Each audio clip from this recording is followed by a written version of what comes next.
আল্লাহ তাআলা বলেন তোমাদের মধ্যে কে মুজাহিদ আছে দেশে?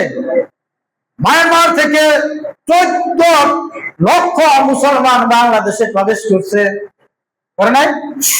কেন প্রবেশ করছে? মায়ানমার কি খুব শক্তিশালী রাষ্ট্র? তাহলে কেন তারা ফেরত নেয় না? আপনাদের মনে আছে কিনা, আমি বই পুস্তকে বলেছি, সাবেক প্রেসিডেন্ট মরহুম প্রেসিডেন্ট জিয়াউর রহমান তৎকালীন সময়ে মায়ানমার এরকম শয়তানি করছে। উনি সৈন্য সমাবেশ ঘটিয়েছিল, মায়ানমার সরকারকে বলে দিয়েছিল যদি তুমি তোমার এই দেশের নাগরিকদেরকে না নাও, তাহলে আমি এখান থেকে এমন এক গেরিলা বাহিনী তৈরি করব, মুক্তি বাহিনী তৈরি করবো, যারা তোমার দেশকে দখল করে নেবে। জিয়াউর রহমানের সেই ঘোষণার কারণে তারা নিতে বাধ্য হয়েছিল। এখনো 14 লক্ষ থেকে 1 লক্ষ লোককে বাছাই করে যদি আপনি ট্রেনিং দিয়ে দেন, সামরিক ট্রেনিং দিয়ে দেন, ওই মায়ানমারের 14 গোষ্ঠীর ক্ষমতা নাই আমাদের এই ভাইদেরকে মাতৃভূমি ত্যাগ করার। কিন্তু আমরা অস্ত্র ট্রেনিং মিলে বলা হয় কি জঙ্গি মৌলবাদী। জঙ্গি মৌলবাদী কে বলে? কাফেররা বলে। কাফেরদের সাথে সুর মিলে আমরাও তাদেরকে জঙ্গি বলি। দেখেন না আপনারা, বিগত সময়ে 1 সপ্তাহে 2 বার করে জঙ্গি নাটক সাজানো হয়েছে। আজকে এই সরকার, তারপরে ইউনূসের সরকার থাকাকালীন কোন জঙ্গি নাটক পাইছেন? জঙ্গি নাটক সাজিয়ে মানুষ থেকে মার বুক খালি করেছে, শত শত নারীকে স্বামী হারা করেছে। আল্লাহর গজব তাদের উপর পতিত হয়েছে। আমরা আজকে জুমার নামাজ থেকে দোয়া করি ভারতের সেই নরেন্দ্র মোদী সরকারকে যেন আল্লাহ ধ্বংস করে দেন। কারণ এই নরেন্দ্র মোদী সরকার সেই দেশের মুসলমানদের উপর ব্যাপক নির্যাতন চালাচ্ছে না?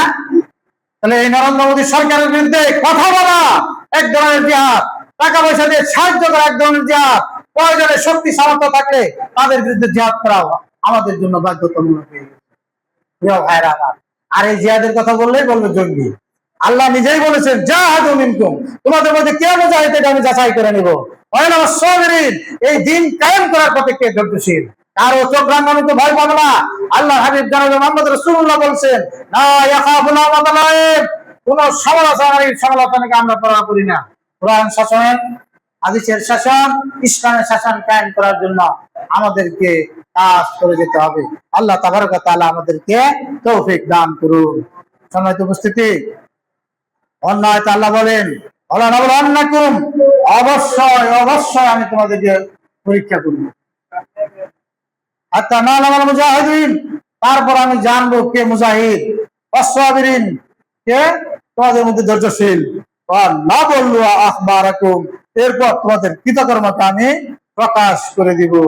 সম্মানিত ভাইরা আমার, তাহলে আপনার সূরা বাকারা আয়াতের দিকে তাকান। আল্লাহ বলছেন যারা ঈমানের দাবি করবে তাদেরকে আল্লাহ পরীক্ষা করবে। ভয় দ্বারা আল্লাহ ঈমানদারদের পরীক্ষা করবে কিসের দ্বারা? ভয় দ্বারা।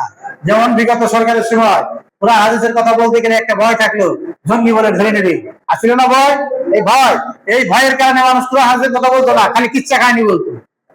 এদেশ ইসলামী শাসনের দরকার, এদেশ কোরআনের শাসনের দরকার, এই কথাটা বলার সাহস রাখতো না।